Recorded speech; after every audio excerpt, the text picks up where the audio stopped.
தோழமைகளே எல்லாரும் எப்படி இருக்கீங்க? மணத்தக்காளி கீரை ஒரு 2, 3 செடி வந்து வச்சுருந்தேன். ஏற்கனவே ஒரு டைம் வச்சு அது கொஞ்சம் சரியாக வரலை. திரும்பி வந்து நான் வச்சுருந்தேன். நல்லாவே வந்து கீரை வந்துருச்சு. இதுக்கப்புறம் இதை விட்டோம்னா பூச்சி அடிக்க ஆரம்பிச்சிரும். அதனால் இந்த கீரையை எடுத்து இன்றைக்கி வந்து சமையலுக்கு பயன்படுத்திடலாம் அப்படின்னு சொல்லிட்டு நான் பறிக்க ஆரம்பிச்சிட்டேன். மணத்தக்காளி சாறுன்னு எங்கள் சைடு சொல்லுவோம். தேங்காய் அரைச்சி ஊற்றி ஒரு சூப் மாதிரி செஞ்சு சாப்பாட்டில் போட்டு சாப்பிட்றலாம். வாய்ப்புண்ணு எல்லாத்துக்குமே ரொம்ப நல்லது. அதோடு அப்படியே பார்த்திங்கன்னா நம்மளோட மல்லிகைப்பூ செடி வந்து சுத்தமாக மொட்டு வைக்கலை, பூக்கலைன்னு சொல்லி கொஞ்சம் நாளைக்கு முன்னாடி ஃபுல்லாக கட் பண்ணி விட்டுருந்தேன். அது ஒரு வீடியோவில் கூட போட்டிருப்பேன்.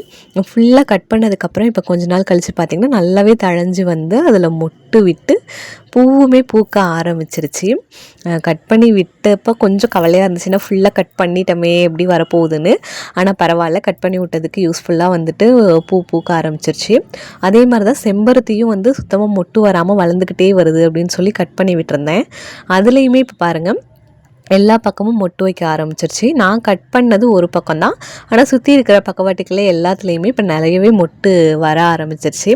இதுலேருந்து நான் தெரிஞ்சுக்கிட்டது என்னென்னா, பூச்செடியில் வந்து மொட்டு வரலைன்னா தாராளமாக கட் பண்ணி விடலாம் அப்படின்னு நான் வந்து கற்றுக்கிட்டேன். உங்கள்கிட்ட இருக்கிற செடியிலே இந்த மாதிரி மொட்டு வரலை அப்படின்னா நீங்களுமே கட் பண்ணி விடுங்க. இப்போ பாருங்கள், அழகாக பூவும் பூத்துருச்சு ஃபஸ்ட்டு பூவு. Happy gardening.